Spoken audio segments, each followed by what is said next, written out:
Irsyadul Ibad, lanjutannya yang kemarin. Qala al-musannif rahimakumullah, khatimatu fi madhis sakha wal jud. Fasal penutupan tentang terpujinya sikap sakha wal jud. Jika kemarin kita sudah membahas tentang sedekah tatawwu, ya, sedekah sunnah, bagaimana fadilahnya yang sangat luar biasa, fadilah dari sedekah sunnah tadi. Dan ini penutupan tentang sifat sakha wal jud. Apa sakha, apa jud? Sebetulnya dua-duanya maknanya sama. Sakha, jud itu makna sama dari dermawan, sama. Maknanya sama, cuma kalau dalam ilmu tasawuf ya, sakha ini diartikan tidak sulit memberi seseorang gitu. Meskipun kadang dirinya kekurangan juga gitu. Itu sakha. Kalau di istilah bahasa Indonesianya mungkin murah hati yang tepatnya. Sakha, namanya sakha ya. Kalau di Jawa itu namanya sakha, jadinya sehat. Sakha. Wal jud itu sama. Jud itu dermawan. Jadi dua-duanya sama artinya. Kadang istilah dermawan pakai kata sakha, kadang pakai jud. Kalau jud ini apa? Jud ini adalah memberikan kepada orang lain, ya, memberikan ke orang lain, dan kadang dia juga masih menyisahkan untuk dirinya gitu loh. Enggak semuanya diberikan. Gitu. Itu jud. Ya dermawan, memberi ke orang lain gitu. Yang pertama hadis dari Imam Bukhari wal Baihaqi, as-sakha'u syajaratun min asjaril jannah aw sanuha mutadalliyatun fid dunya wa man ya'khudhu bi ghusni minha qadahu Allahu dalikal ghusnu ilal jannah. Sakha, dermawan atau murah hati, adalah salah satu pohon yang ada di surga. Jadi pohon yang ada di surga itu adalah pohon dermawan, yang mana dahannya itu merunduk ada di dunia. Jadi pohonnya ada di surga, pohon dermawan tadi, dahannya ada di dunia. Dan barang siapa yang bergantung ke dahannya tadi, maka dia akan digiring menuju ke surga. Ya, jadi barang siapa yang dermawan, istilahnya gitu, maka dia akan dimudahkan menuju ke surga, karena itu merupakan salah satu dahan yang ada di surga. Begitu juga bukhul. Bukhul ini kikir, bakhil. Bakhil itu adalah salah satu pohon yang ada di neraka, dan dahannya itu merunduk ada di dunia. Dan barang siapa yang berpegang pada dahannya bakhil, maka dia akan dilemparkan menuju ke neraka, karena itu adalah pohon yang ada di neraka. Naudzubillahi min dzalik. Jadi dermawan itu mendekatkan ke surga, dan bakhil itu mendekatkan ke neraka. Ya, dermawan gimana ya? Dermawan itu memberi ke orang, suka memberi ke orang, gak sulit gitu. Karena memberi ke orang, kadang ada orang itu tujuannya pingin pamer, ria, ya kan? Kemudian ada yang ngundat-ngundat, ngungkit-ngungkit, manni wal ada. Atau udah ngasih tapi apa? Menghina. Udah ngasih, kamu ini harusnya jangan suka minta-minta. Udah ngasih dia, tapi menghina orang yang diberi. Jangan suka minta-minta, kamu tuh harus punya harga diri, tapi ngasih. Inilah yang membatalkan pahala dari sedekah tadi. Pahala kedermawannya habis. La tubtilu shadaqatikum bil manni wal adha. Jangan kamu batalkan sedekah kamu hilangkan pahalanya dengan manni, dengan mengungkit-ungkit, mengundat-undat, wal adha, dan menyakiti. Jangan sampai hilang pahalanya. Jadi sakha yang di sini adalah ya lanjutan dari pelajaran yang kemarin tentang sodaqah tatawwu, orang yang gemar memberi ke orang, gak sulit gitu, jadi hatinya gak berat gitu loh kalau ngasih. Kadang ada orang yang berat kan mau memberi itu, ya kan, aduh nanti ini gimana ya, itu berarti bukan sakho. Nanti kalau saya ngasih, saya yang ini gimana gitu, nanti uangnya gak keganti sama Allah gimana gitu ya, minta diganti dulu gitu. Kan ada yang seperti itu, yang berat hati. Lah sakho ini murah hati, gak berat untuk memberikan. Kemudian lanjutannya, riwayat yang lain mengatakan al-jannatu darul askhya, surga adalah tempat bagi para orang-orang yang dermawan.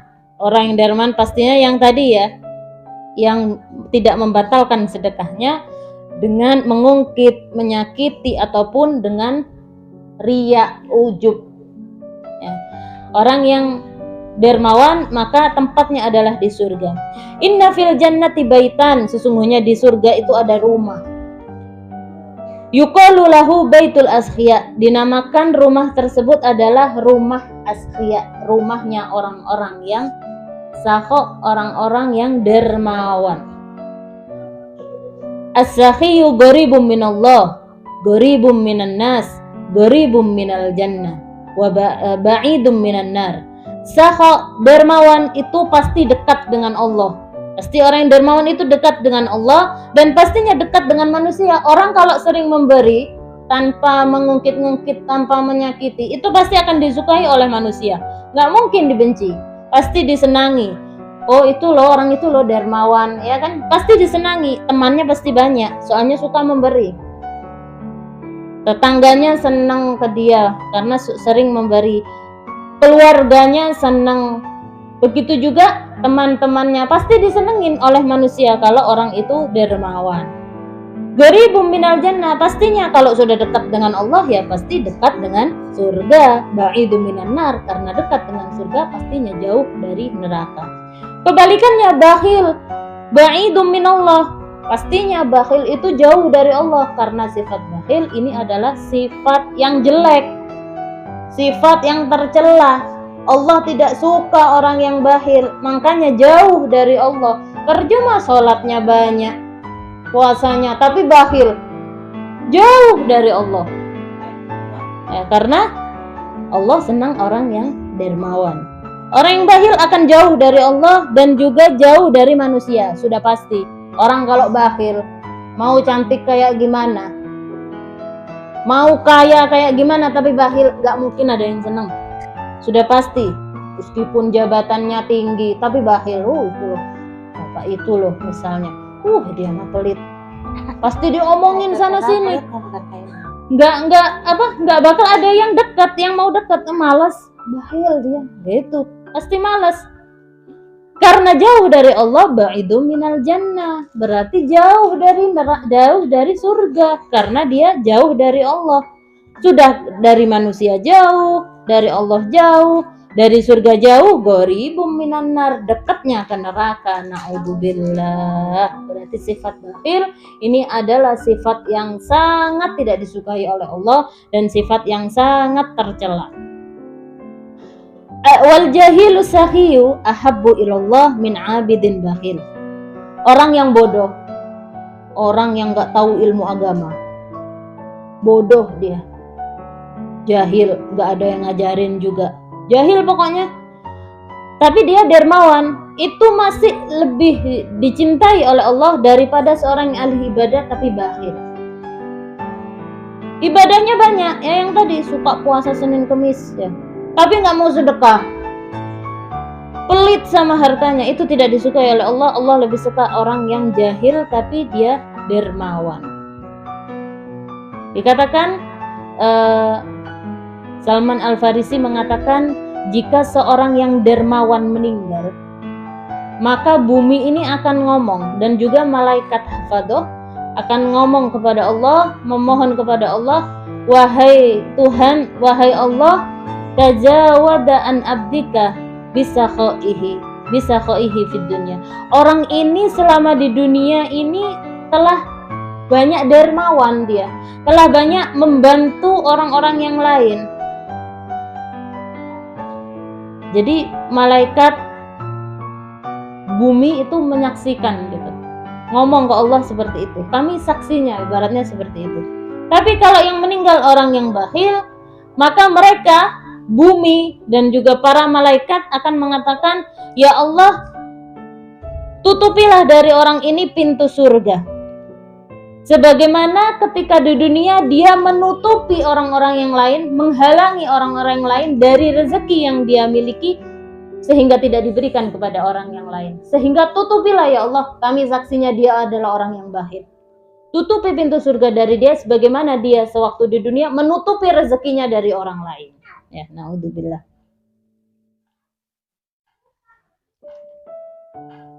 Kemudian Rasulullah Shallallahu Alaihi Wasallam, panutan kita, Nabi kita, itu adalah seseorang yang sangat dermawan.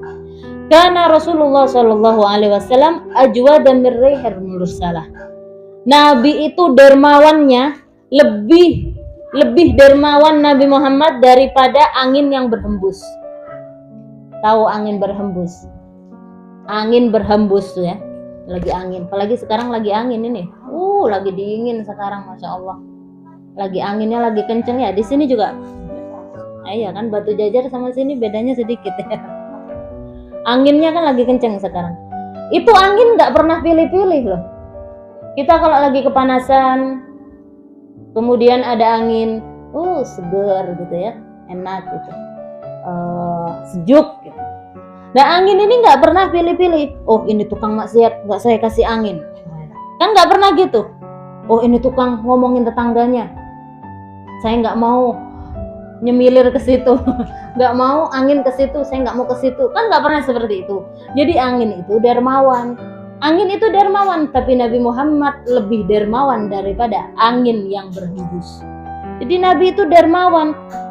Dan ini mengajarkan kepada kita kalau dermawan itu nggak nunggu kaya.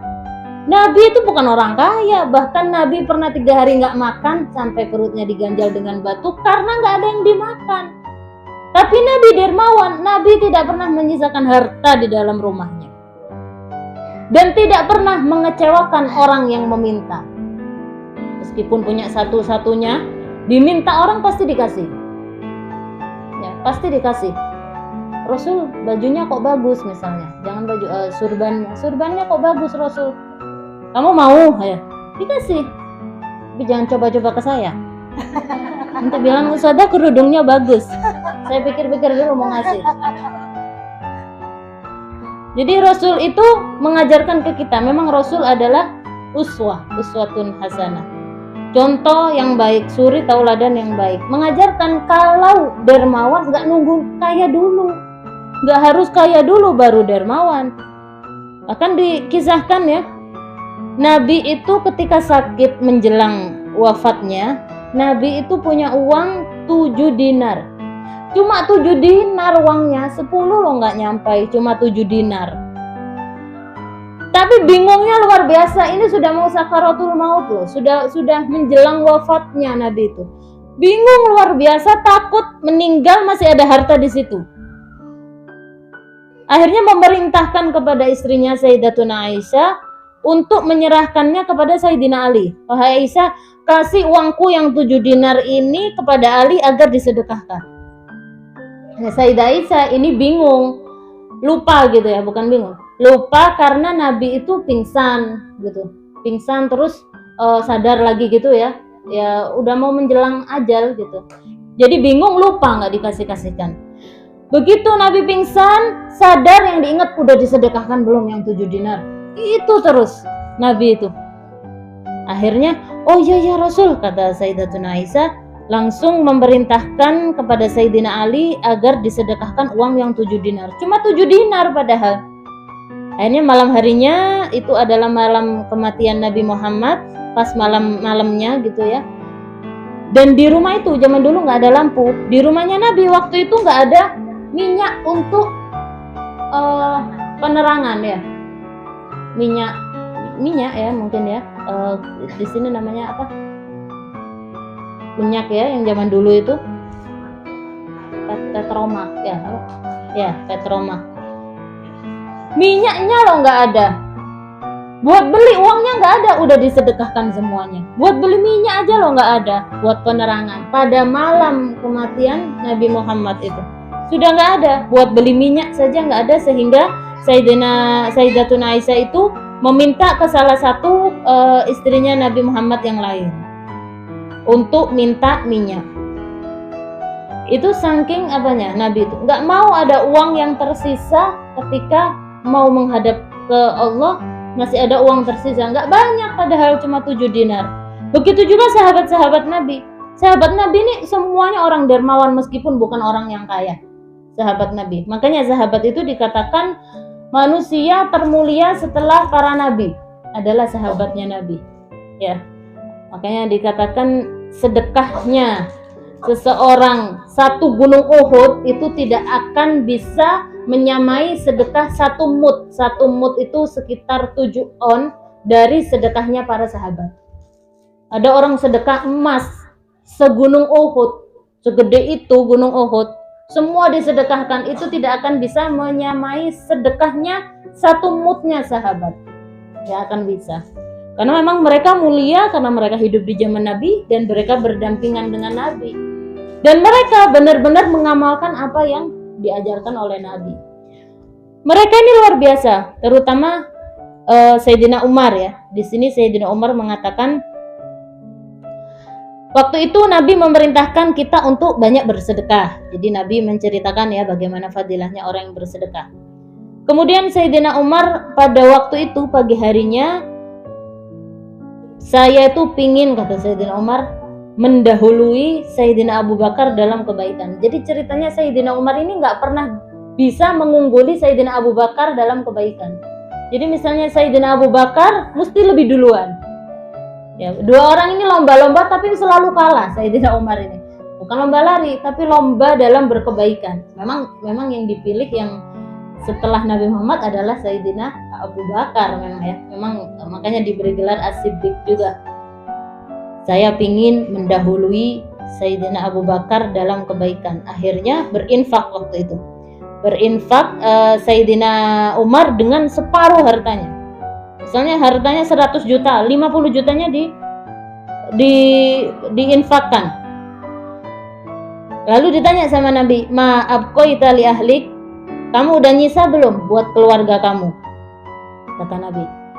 Oh, udah Rasul, mitlah. Setengahnya sudah saya sedekah, sudah saya simpen buat keluarga saya. Kemudian gak lama datang Sayyidina Abu Bakar. Bawa semua hartanya. Ditanya lagi sama Rasul, "Ma'abqaita li ahlik?" Sudah disisakan belum buat keluarganya? Saya tidak akan menyisakan apapun kecuali Allah dan Rasulnya. Jadi semuanya diberikan di jalan Allah, semua hartanya. Saya tidak akan menyisakan apapun. Katanya Sayyidina Umar, aduh saya keduluan lagi nih sama Sayyidina Abu Bakar. Gak pernah bisa saya dalam mengungguli Sayyidina Abu Bakar. Selalu Sayyidina Abu Bakar ada di depan. Katanya Sayyidina Umar. Begitu juga sahabat yang lain.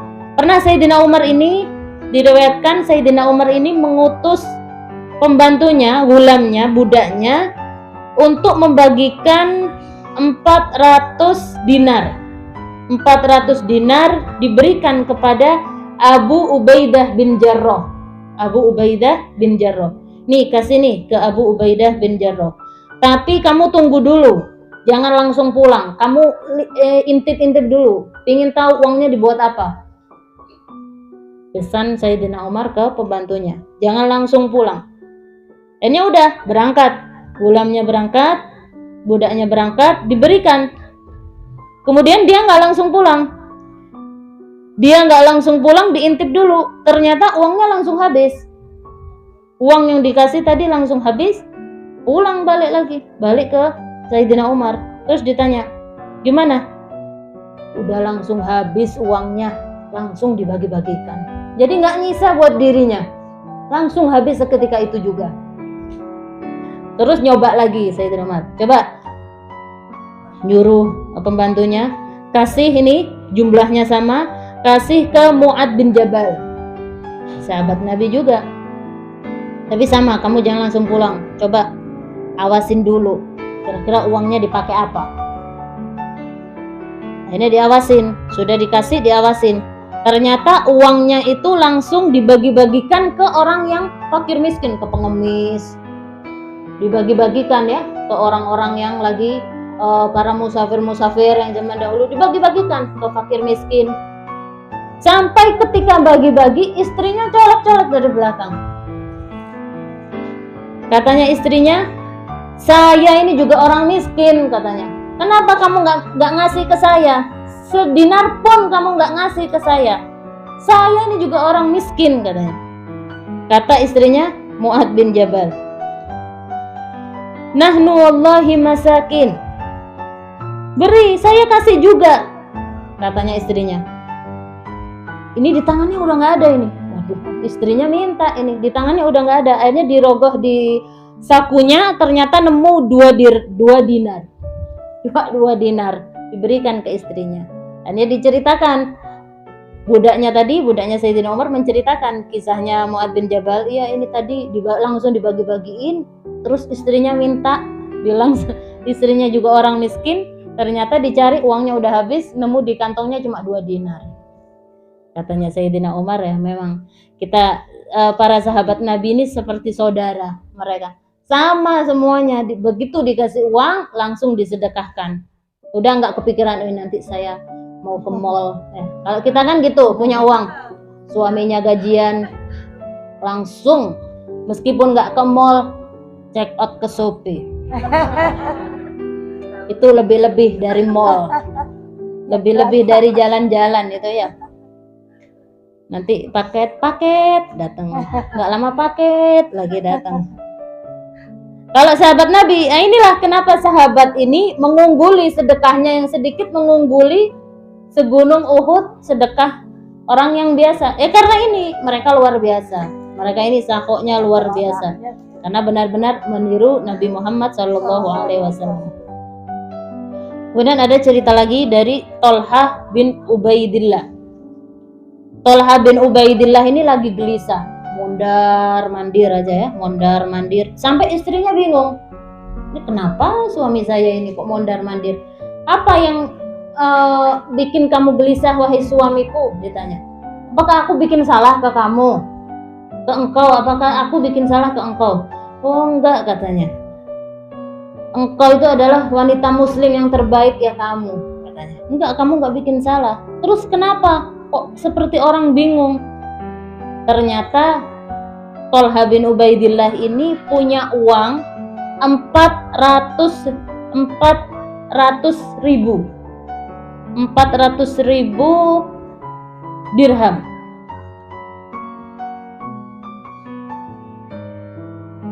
Punya uang 400 ribu dirham. Ternyata dia habis menjual sawah gitu ya, menjual tanah. Dia habis jual tanah ke Sayyidina Utsman. Tanahnya harganya adalah habis beli tanah. Ya, habis beli tanah. Tanahnya adalah 700 ribu dirham, 700 ribu. Nah, tanah nih ada sisanya adalah 400 ribu. Dia bingung, waduh dibuat apa ya ini uang ini, dia bingung. Karena dia itu takut, saya tidur, malam saya tidurnya, tapi saya masih nyimpen uang segitu banyak dan tidak disedekahkan. Akhirnya dia bingung gitu, tidur tiap malam itu sampai nggak bisa nyenyak.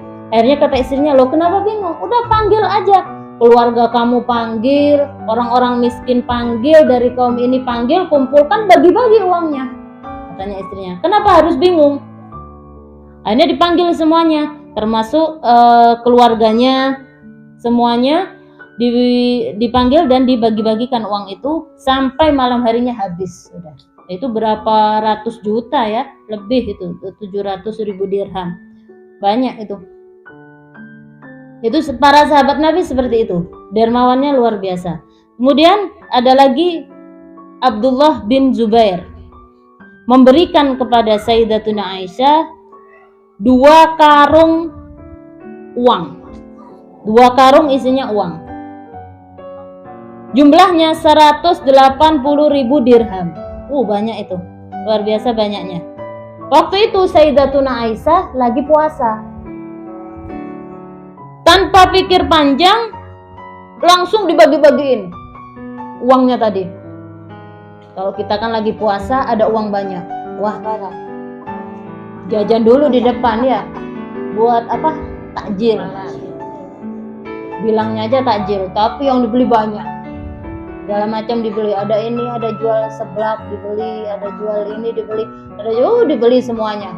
Apalagi lagi puasa ya. Lagi puasa kan pikirannya kayak ke makanan, ya kan. Ngelihat ini udah kayak makanan gitu. Waktu itu Sayyidatuna Aisyah lagi puasa, dibagi-bagiin sampai habis. Kemudian pas waktunya buka, dipanggil budaknya, coba ambilkan bukaan saya, makanan untuk berbuka buat saya. Dikasih sama pembantunya roti kering, rotinya udah agak kering sama minyak. Terus katanya pembantunya, wahai Ummul Mukminin, wahai istrinya Rasul, kamu punya uang langsung dibagi-bagiin ke fakir miskin. Kenapa saya ini nggak dikasih bareng sedinar, 2 dinar buat beli daging, katanya dia. Daripada makan kayak gini, kasihlah ke saya, sisain sedinar, 2 dinar buat beli daging, kita buka yang agak enak. Dikasih 2 karung uang, dikit aja sisain. Kata Sayyidatuna Aisyah, kamu nggak ngingetin saya. Ya saya lupa, begitu ada uang ya saya bagiin ya. Sampai lupa buat dirinya sendiri. Nah ini adalah sifat sakho.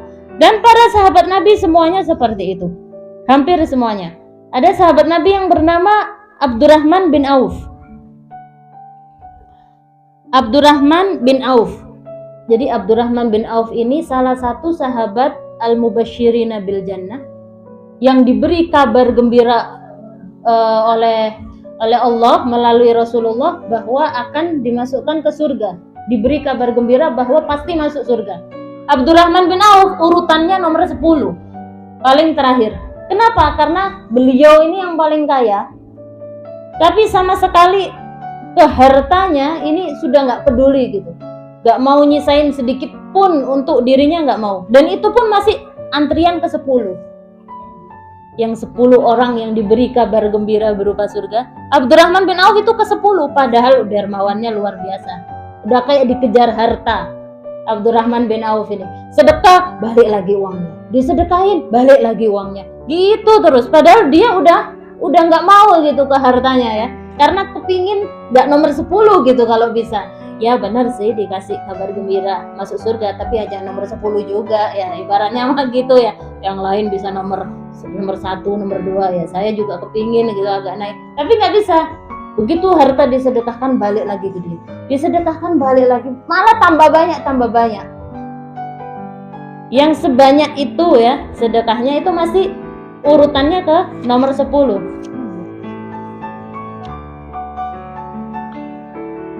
Abdurrahman bin Auf. Suatu ketika Abdurrahman bin Auf ini memberikan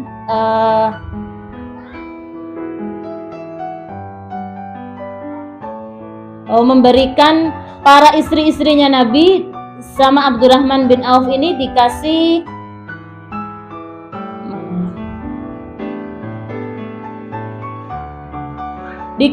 uang, yaitu 40.000. Para istrinya Nabi dikasih 40.000. Kemudian beliau berwasiat, Abdurrahman bin Auf, uang ini untuk beli tanah gitu, ibaratnya gitu, biar bisa dikelola mungkin. Akhirnya diberikanlah tanah seluas dengan uang tadi ya. Kemudian sisanya diberikan kepada ahlu badrin. Dia juga bersedekah kepada ahlu badrin, orang-orang yang ahlu badrin, keluarganya, dan juga ahlu badrin yang tersisa. Satu orang diberi 400 dinar. 400 dinar, dan jumlahnya ada 100 orang. 400 dinar dikasih satu-satu. 400 dinar. Ahlu badrin semuanya dikasih. Dan Abdurrahman bin Auf juga pernah bersedekah 50.000 dinar. Wah, luar biasa. 50.000 dinar bersedekah di jalan Allah, dan pernah mensedekahkan 1000 kuda. 1000 kuda di jalan Allah. Dan banyak lagi harta-hartanya diberikan kepada keluarganya, kepada ummahatul mukminin. Pokoknya disedekahkan semuanya. Kalau bisa harta saya ini habis gitu. Tapi hartanya nggak pernah habis-habis, karena memang ya itu tadi, la yang kusumalun bisadaqah. Harta yang disedekahkan nggak akan pernah berkurang. Bal yazdad. Nambah terus. Pernah suatu ketika ya, Abdurrahman bin Auf ini punya kebun kurma. Dia ini udah bingung ya, ibaratnya kayak dikejar harta gitu. Udah dianya nggak mau, malah hartanya ngejar-ngejar. Kebun kurmanya banyak. Udah saya gini aja lah, kalau kebun kurma ini berbuah, harta saya tambah banyak lagi, katanya dia. Udah saya biarin aja biar busuk. Nah, gimana caranya? Busuk akhirnya. Kurma itu kering dan busuk. Kalau busuk kering kan nggak bisa dijual. Berarti saya sudah rugi banyak ini. Ruginya udah banyak, itu udah ratusan juta, bahkan miliaran mungkin. Kebunnya hampir semuanya busuk. Sampai suatu hari datang utusan dari negara lain, mereka nyari kurma yang busuk. Ternyata untuk obat. Gak ada obat lain kecuali kurma yang busuk itu, bahkan dibeli dengan harga yang mahal. Akhirnya tambah kaya. Itu. Jadi harta yang mendekati. Dianya udah nggak mau ya, udah jangan ibaratnya gitu. Enggak, kamu harus kaya gitu. Jadi memang udah ditakdirkan kaya Abdurrahman bin Auf, tapi sedekahnya luar biasa sehingga mendapat salam dari Allah dan diberikan kabar gembira bahwa beliau salah satu orang yang dijamin surganya berkat kedermawanannya tadi. Tapi urutannya ke-10 ya. Tapi berarti ini menunjukkan bahwa dermawan itu memang ya dekat dengan Allah. Terus gimana? Apakah kita harus mensedekahkan semua harta kita, terus kita nggak punya apa-apa gitu ya? Jadi dikatakan harta yang terbaik adalah harta yang ada di tangan orang yang soleh. Jadi harta tadi dipergunakan untuk yang baik, untuk yang baik, untuk bersedekah, untuk membantu masjid, untuk membantu orang-orang fakir miskin. Jadi itulah harta terbaik. Jadi bukan berarti kita nggak mau harta sama sekali, tapi kalau kita diberi kelebihan harta, pergunakan harta tadi untuk jalan kita, tunggangan kita menuju ke akhirat. Jangan kita terjual dengan harta tadi, kita menjual akhirat kita demi harta, itu yang jangan. Tapi jadikan harta kita itu jalannya kita menuju ke akhirat, gitu loh. Gak bakal berkurang memang orang bersedekah. Kita lihat kisahnya Abdurrahman bin Auf, sampai dia dikejar-kejar sama harta. Dia padahal udah diberikan itu hampir urutannya 1000 kuda pernah diberi. Istri-istrinya Nabi itu diberikan uang yang begitu banyak, pernah ngasih 2 karung ke Sayyidatun Aisyah. Banyak ya sedekahnya, tapi nggak pernah berkurang, malah tambah kaya. Tapi yang terbaik adalah harta yang disedekahkan di jalan Allah dan menjadi tunggangan kita menuju akhirat.